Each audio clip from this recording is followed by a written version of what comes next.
Hello, everyone. A very good afternoon, everybody. I'm Sayukta from the Resonance Show YouTube channel. And I hope all of you are doing well and staying healthy. Today, we are going to talk about a very important topic related to both breathing and appearance septorhinoplasty. Yes, many people suffer from a blocked nose, difficulty in breathing, frequent sinus infections, snoring, or even headaches due to a deviated nasal septum. At the same time, some individuals are concerned about the shape or size of their nose and how it affects their facial appearance and confidence. What many don't realize is that in certain cases, both functional and cosmetic concerns can be addressed together through a procedure called septorhinoplasty. This surgery not only helps improve nasal airflow and breathing, but can also enhance the external shape of the nose, improving facial harmony and self confidence. So, today's session is all about understanding. To help us understand this in detail, we have a highly experienced expert with us today. Please welcome Dr. Neeraja Sanjeev Pethe, a renowned ENT specialist from Mumbai. She is an MS ENT MBBS joining us live today from Mumbai. Dr. Neeraja Pethe has vast experience in diagnosing and treating nasal and sinus disorders. She specializes in managing deviated septum, breathing difficulties, sinus issues, and performing advanced nasal surgeries with a patient centered approach. Her expertise ensures both functional improvement and aesthetic balance. A very warm welcome to you, Dr. Neeraja. Hi, thank you so much. Thank you for having me. It's such a pleasure to have you with us, Doctor. Doctor, because we are talking about something where the term is not something which is quite familiar with all of us. You know, as a layman, many a times we have not heard this term septorhinoplasty. But then we would also like to understand that what is septorhinoplasty and also how it is different from rhinoplasty. Okay, all right. So, if you speak only of rhinoplasty, it's generally a surgical procedure. It's a cosmetic surgical procedure that you do in order to improve the aesthetic and to give a good appearance to the nose. So, in simple terms, so that the mass can understand, it's known as a nose job. Okay, but rhinoplasty is much more than a simple nose job. In order to understand what septorhinoplasty is, we also need to know what septoplasty is. Septoplasty is a surgical correction again, where we give a functional aspect to the nose. As in, if there is any issues with breathing, if there is difficulty in breathing, there is some kind of an obstruction in the nose, and the patient is unable to breathe well. So, septoplasty is basically correcting those deformities to give a breathable and a functioning nose. Septorhinoplasty, as the word goes now, it's a combination of these two processes. So it's not just the functional aspect, but you're also enhancing the nose. You're giving it a good appearance. So septorhinoplasty is basically functional as well as a cosmetic surgery combined together. Right. And rhinoplasty is just a cosmetic concern, right? It will just correct the shape of our nose, what we call, celebrities getting nose jobs done. So it's just the cosmetic appearance. So it's more, it was initially considered only to be a cosmetic surgery, but now even in rhinoplasty, you can give a good breathable. So people, yes, when you say rhinoplasty, the first thing that comes in your head is a purely cosmetic surgery. But even in rhinoplasty, with certain changes, what you can do is you can also give a little better breathable nose. So now the concepts are changing a little, but yes, in simple terms, it is a pure cosmetic procedure. Now I can understand by that the septorhinoplasty is something that ENT surgeons do. But do ENT surgeons also do rhinoplasty? Yes, absolutely. Initially, like I already mentioned, that it being a cosmetic surgery, more of plastic surgeons were doing this.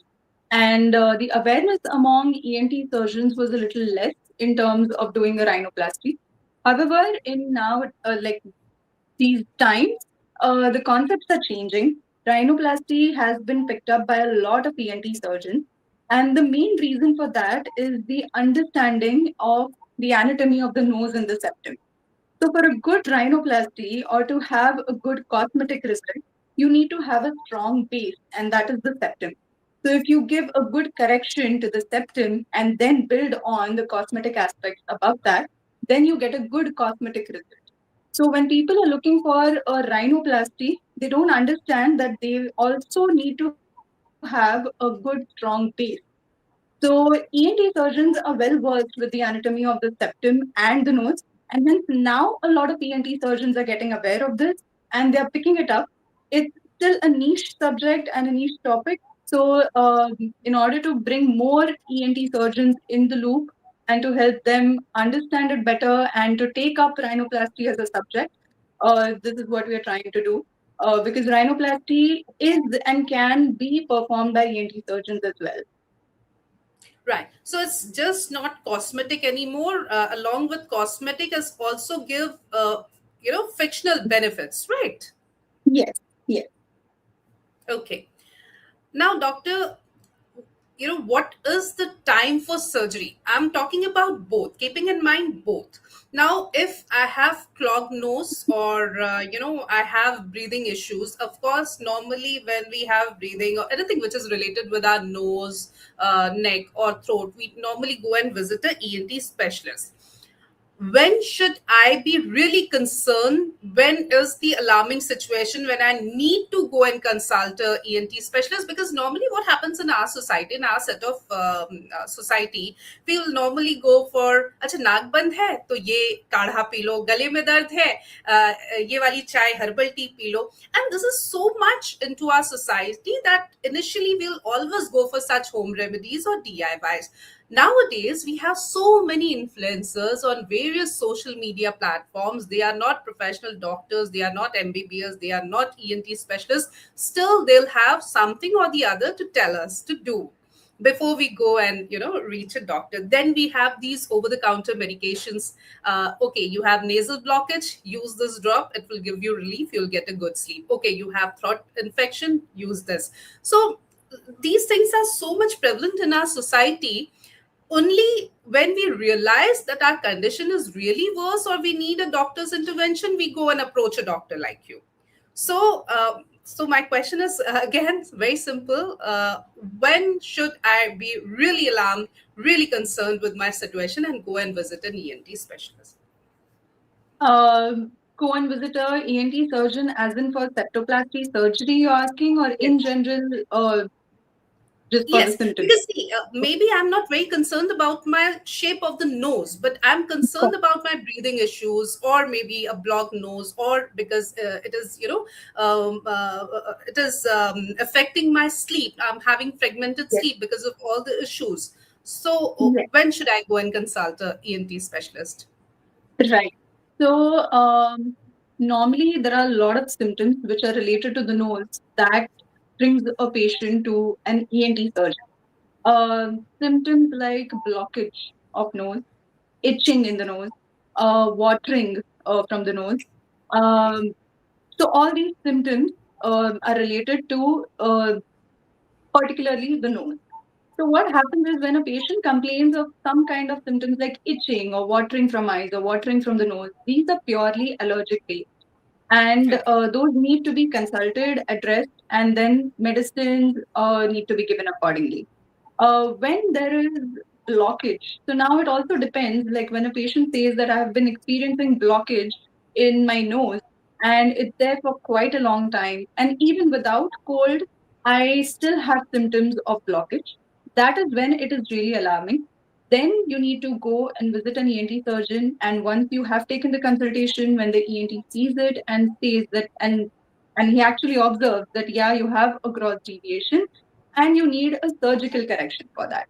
But this is only regards to when the deviation or the deformity is very gross, when the patient just cannot breathe from one side at all. And this problem has been chronic, like it's been going on since a long time, never been addressed. And over a period of time, what happens is the patients also get used to that kind of breathing. So, for example, I had a patient who had come to me. She used to have this breathing issue, one sided nasal blockage for a very long time. But she used to feel like that is normal because she was able to breathe from the other side and a little bit of blockage, she used to be fine. But then slowly, it started affecting her stamina, her breathing issues went on increasing. That's when she actually came. And when I checked, she had a gross nasal deviation which needed to be addressed. After the surgery, she was very happy because over a period of time, like I said, patients get used to breathing that way. So Right. once they get a surgical correction for that, once they start breathing from the other side as well, then they come to know, okay, this is what we had been living for so long with, but this was not correct. So that was inadequate breathing. So not every patient that will come to you will require a surgical intervention again. You need to really examine them and address the problem accordingly. Sometimes people may not at all be concerned regarding their cosmetic appearance. They just want a breathable nose. So that's when the septoplasty comes into picture. And when you have allergic symptoms in addition to that, then a medical line of management along with the surgery helps, as well as you can target the turbinate specifically if the allergic symptoms are to be managed as a whole. And if certain patients they come to you who also need a cosmetic correction with, there is an external deviation along with it, then both these problems can be addressed together. Right. Now, as you said, not all patients need surgical intervention. So, of course, ENT surgeon, ENT specialist will know, they'll suggest. But then again, the problem is that surgery itself is a scary word for us. We know nowadays surgery is not that, difficult or complex as it was a few years back. But what is, yeah, because you also mentioned that patients are like that, okay, now I am feeling so relieved, I didn't knew that I was living with so much of discomfort, and the surgery just made it all so comfortable for me. So when patients approach you and you tell them that surgery is one way, definitely, then what is their general reaction? Like, what is going to be the recovery period? Will I be able to breathe normally after that? I'm sure they come up with these questions. Yes, yes, definitely they do. Recovery period is one because everyone is working nowadays, so they have to take that much time off uh, from their work or other important commitments.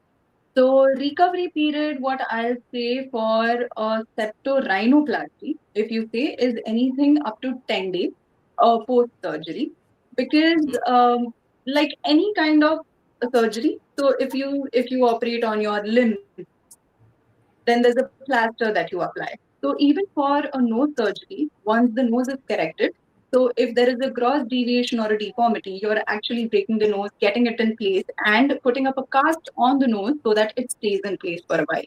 So till the time the cast is there, that time is up to 10 days. So at least for 10 days, and especially if people can go to work even with the cast. It's not like you need a strict bed rest. However, it's a little unsightly appearance and others may not be comfortable with it. That's why generally we advise rest up to 10 days. Once that cast is off, then the patient can go to work, they can start working. The medical coverage is there for 7 to 10 days till the time the stitches come out and the patient starts feeling better. After 10 days, also, we give them the cast to apply, but that's only at night time. So throughout the day, they can go, they can work, they can manage all their routine activities. So the recovery period as such is not a lot. And this is particularly related to septorhinoplasty. If you're talking only about septoplasty, it's just hardly 2 to 3 days of rest that they need. And they can start going to work because in septoplasty, there is no external cast that we are applying because it's not a cosmetic procedure. It's only purely done for a functional breathable nose. So there are just two splints that we keep inside the nose that can be removed after 2 days or 3 days, and the patient can breathe well. They can use medicines and the nasal sprays post-operatively, and they can start working. So the recovery period for both is different, and it's not that long. Right.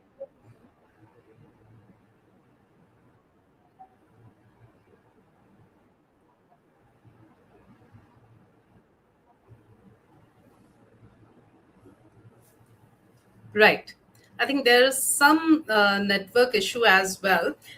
Nevertheless, Dr. Neeta, I would also like to understand how complex is this surgery, especially when it's both cosmetic and also, getting us fictional benefits. So, how much time it takes? What do you do? What is done on the nose and on the patient? Sorry, I think there is a little network issue, so I did not get the question. Can you just repeat it, please?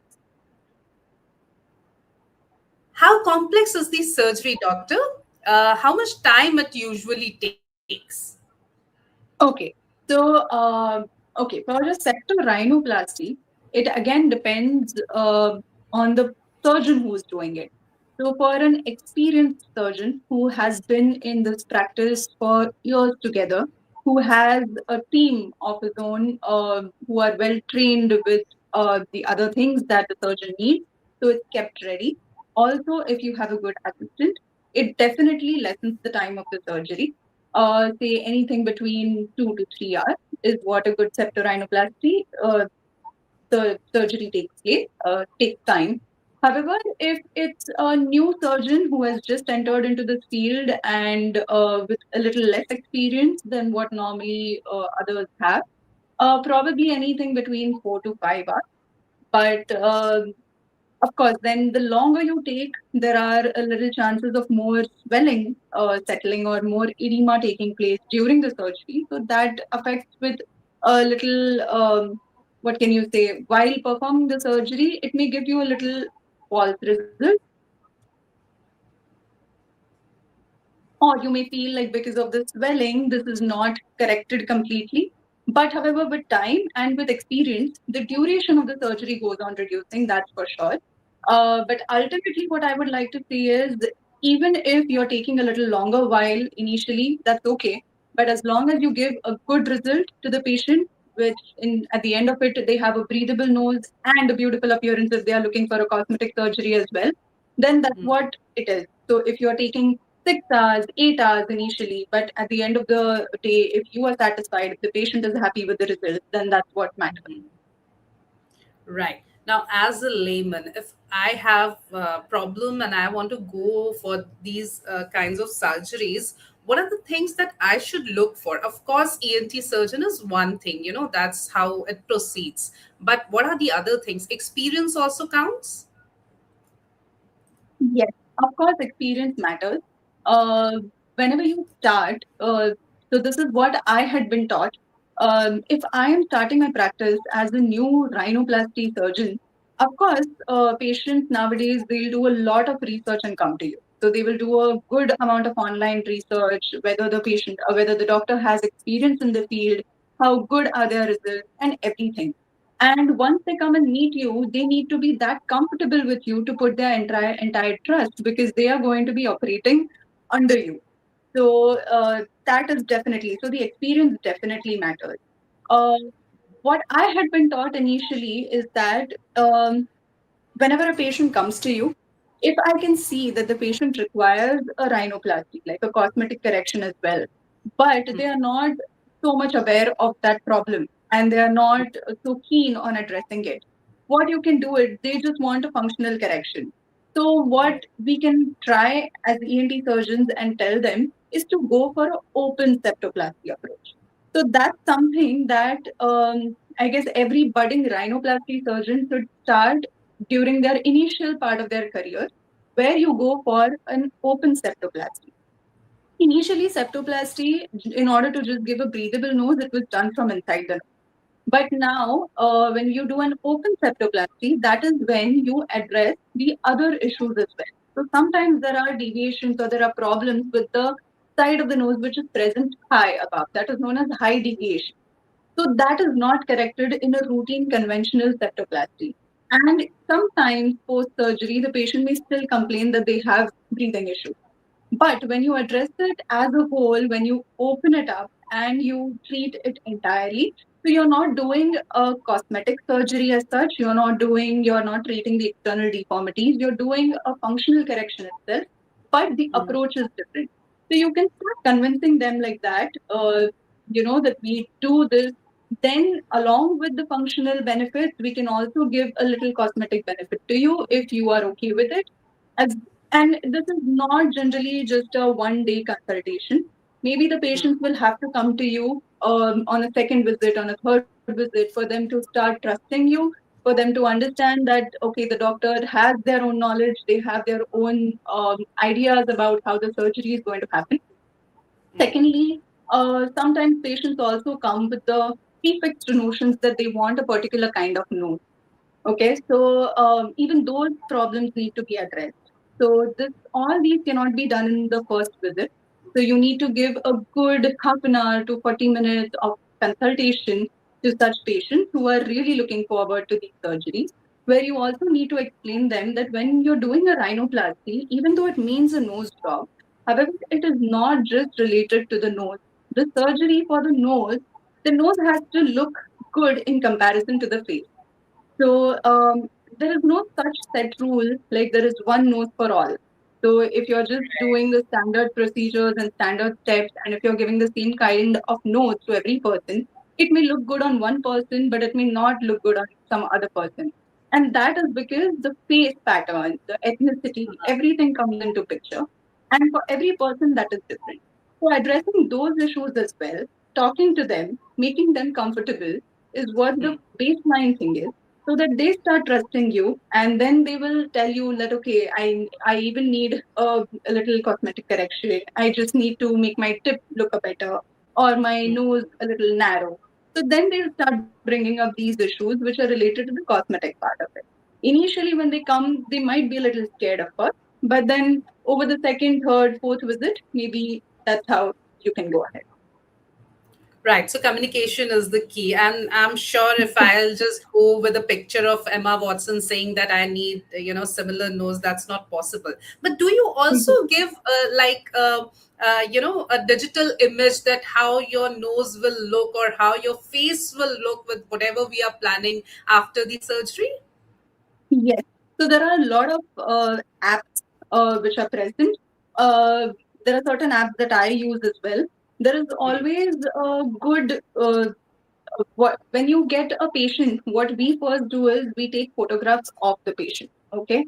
So and then we ask them like what all corrections they feel they need in their nose, or what all changes they feel is bad with the nose and they need to do it in order to make it look better. On basis of that, we come to know what problems need to be addressed specifically and what needs to be corrected. After that, we use these simulation apps, the digital apps, and we give them a sort of a simulation that this is what your nose looks like right now before the surgery, and this is what it will look like after the surgery. However, we also need to tell them very specifically that this is just a rough idea that we are giving you.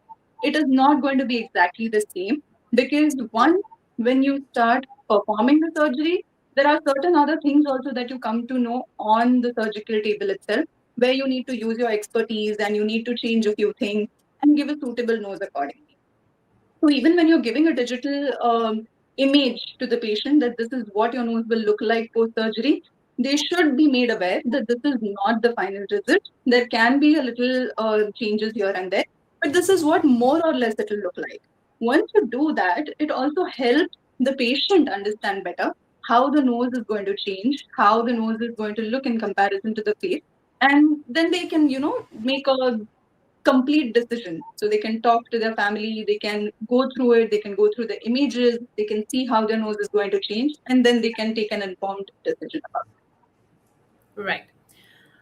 Dr. Neej, I'm sure you will also agree that for the common people, common mass, plastic surgeries are not still very, in thing. We have seen mostly celebrities going for it. And many a it. times we see it on newspapers or, various channels or reports saying that, see, her nose job just went wrong and, she or he is going through whatever plight, and that is of course one hesitation that we have. Even if I want a nose job to be done plus functional corrections, maybe I have that hesitation, I'll definitely have that. So how do you address, how do you talk about the side effects? What if it goes wrong? Right. So that's actually a very important topic that you need to discuss with every patient before surgery. Because for any kind of surgery, I'll say for any kind, you cannot give a 100% assurance that this is going to go the right way. There are many other things that can, which may affect the result of the surgery. If you have promised the patient that you're going to get 100% results and it's going to be absolutely perfect, then they expect the results in that way.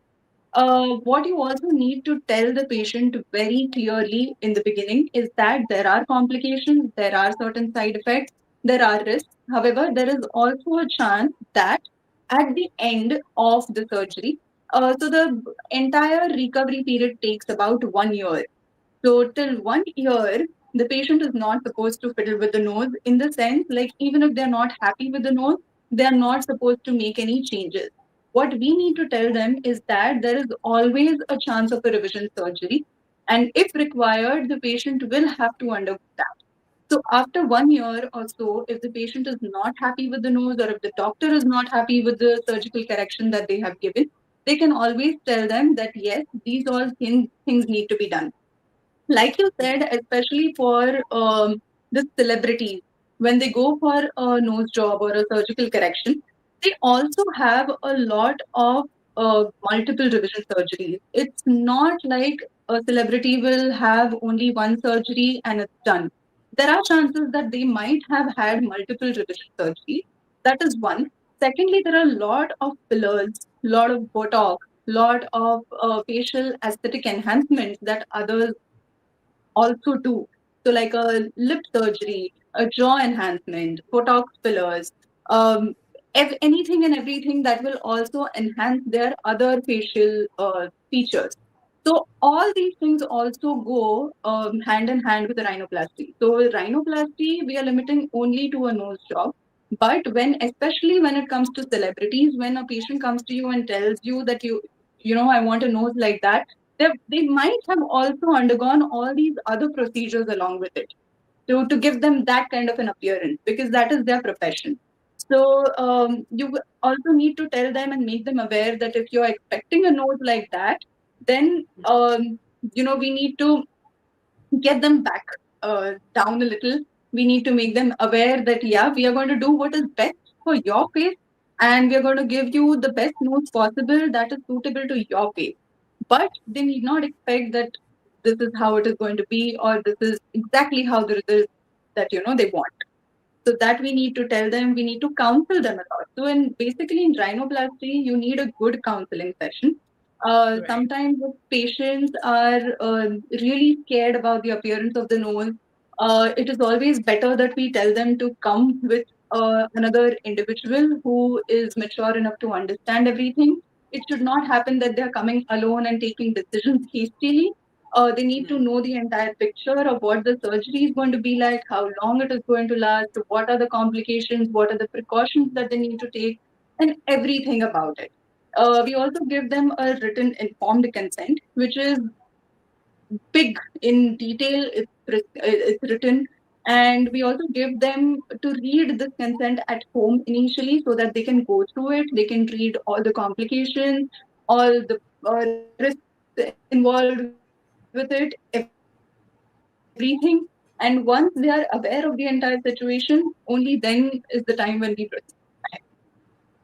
Right. So risks and complications are there. It's there everywhere. The only thing is that it's important to have a communication going on with your doctor, with your surgeon, and that works both the ways. So it's really important.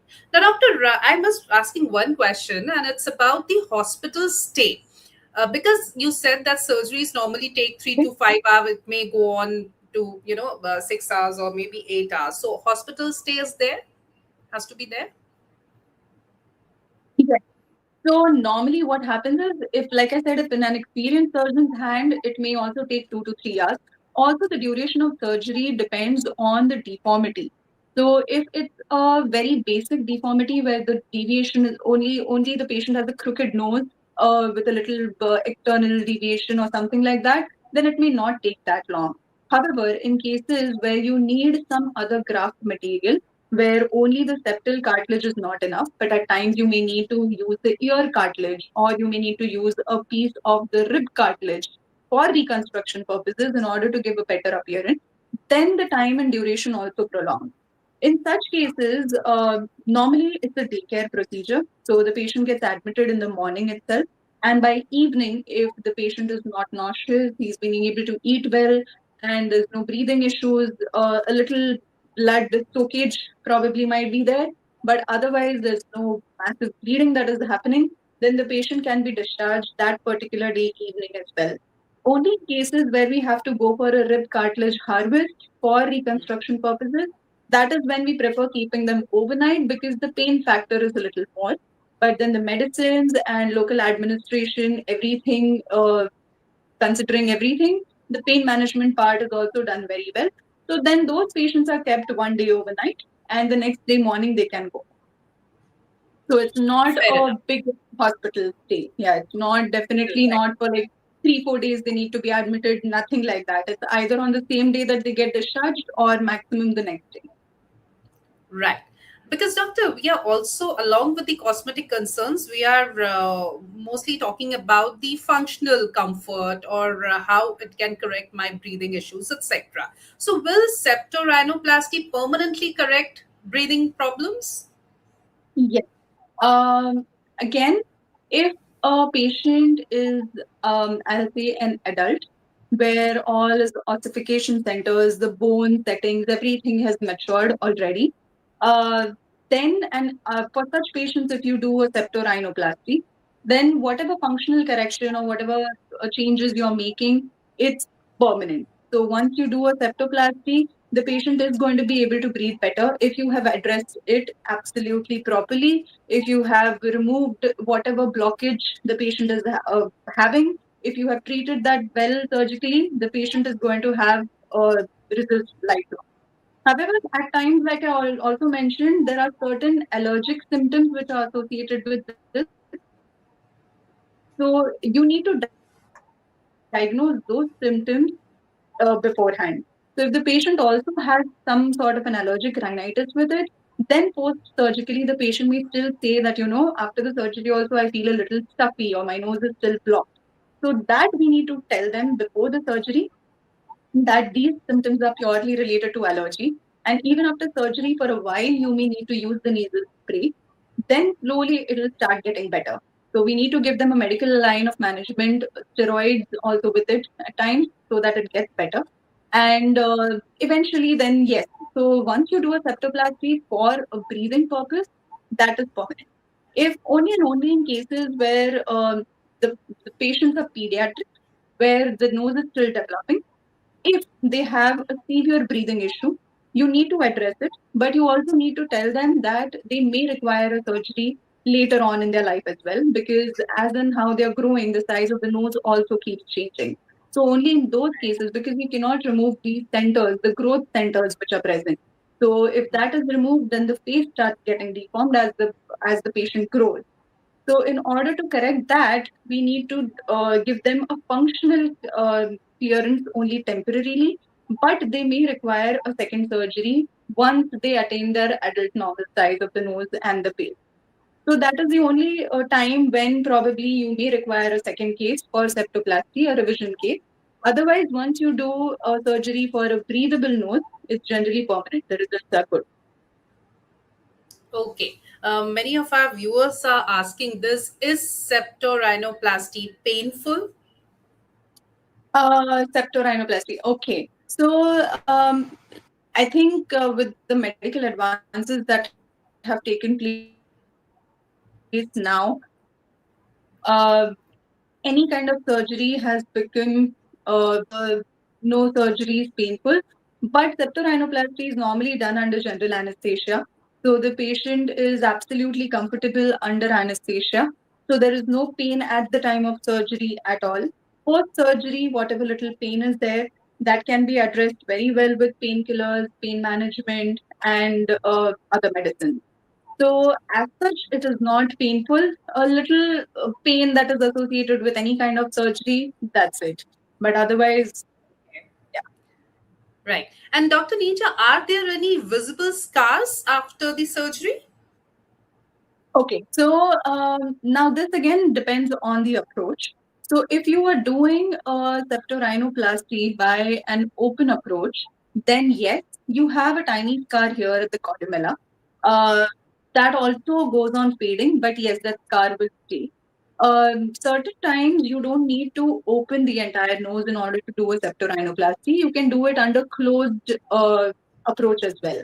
When you're doing it under closed approach, all the scars and everything is inside the nose. All the stitches are inside the nose. There is nothing visible on the outside. But when you're doing an open structural rhinoplasty to give a good result, that time this scar is present. Also, at times people are they want to they don't like that they have a lot of alar flaring, like their nose is broad at the tip, so they need to get it narrowed. If you are looking for an alloplasty surgery, then yes, there is an external scar for it. So those need to be told to the patient beforehand, like these are the scars that will be there. They eventually tend to fade out, but yes, they will be visible. uh, you'll understand that something has been done. Also, other than these, whatever graft material you require. So, like I said, sometimes you need a ear cartilage or you need a rib cartilage. So, over there, those scars will be seen. But for ear, also, you take the cartilage from behind the ear. So, the scar is not seen routinely. Only when you turn it ahead, you'll be able to see the scar. And for the rib cartilage, the scar is generally hidden in your fold, but sometimes it may be visible. But then that's it. Only those scars, and only this tiny scar is seen here on the columella.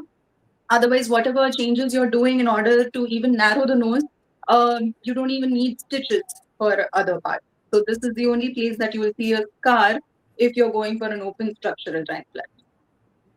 Okay, I'll quickly take some of the questions that our viewers have asked. So, Gitika is asking, will my smile change after septorhinoplasty? Okay, so that's a good question. So initially, till the time the changes that you have made, they are not setting in, till the time there is a lot of edema and a lot of fibrosis that is taking place, yes, the smile will be affected for a little while. uh, the way we smile with a natural nose, it will not be that way. It takes over a period of 1 year for all the changes to take place, for the nose to become soft like it is right now. Once that starts happening, your smile also comes back to normal. So, say in about 3 months to 6 months, when maximum of the swelling has settled, your smile starts getting back to its normal. Okay. Satyam is here, though we have discussed this, but still I would like to take this question. The nose changes as we age. How does a rhinoplasty or septorhinoplasty hold up 10 or 20 years down the line? Right. So, we have had surgeries where I have seen, rather, because I don't have that long an experience, but my mentors, I have seen their studies, and whenever they have operated a patient 10 years down the line, 20 years down the line, there are certain changes that will happen. So it's not like there'll be a gross change. So if if you have corrected a nose, you have given them a slimmer. If you have used certain grafts with it, like the ear cartilage or the rib cartilage, then they have a tendency of what do you say, bending a little, because that is their natural shape.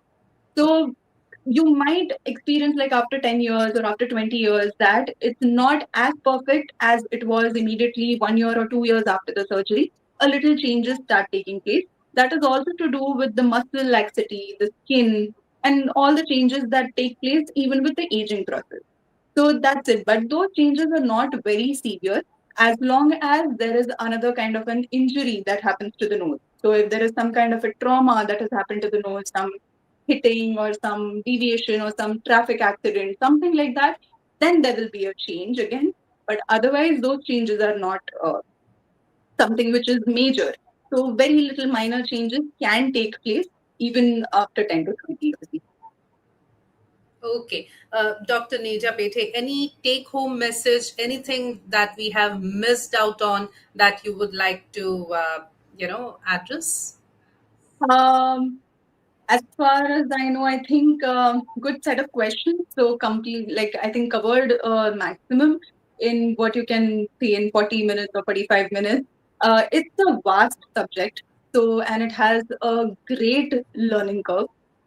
It's not like you have done one surgery and you have mastered the art of rhinoplasty, because it's a steep learning curve. Not every nose is the same, not every person is the same. So the take home message I'll say is that assess the nose properly, assess the face properly. Try to do your best to give a breathable as well as a aesthetically good nose to the patient. Try to do justice to whatever demands the patient is having, and keep learning with every case. Keep changing your ideas. Keep mastering a few more techniques.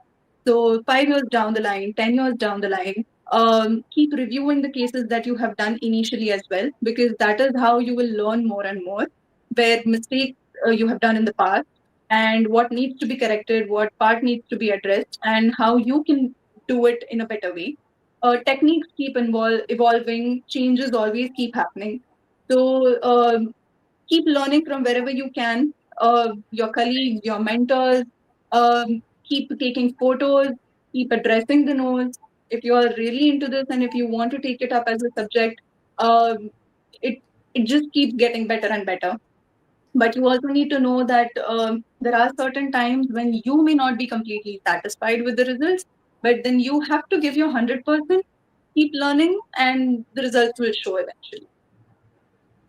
Thank you so very much, Dr. Neeraja Pethe, for sharing such valuable and clear insights with us today. This session has definitely helped our viewers understand septorhinoplasty is not just about appearances, can significantly improve breathing comfort and overall quality of life. We truly appreciate your time and expert guidance. Thank you so very much. Thank you so much, Sayuka. Thank you. Thank you, Doctor, and viewers. Thank you for joining us today. Stay connected with the Resonance Show and don't forget to like, share, and subscribe to our channel. This program is brought to you by the makers of Bilaset M, Vertigen, and Opox CV200. Thank you. Have a great day ahead. Goodbye.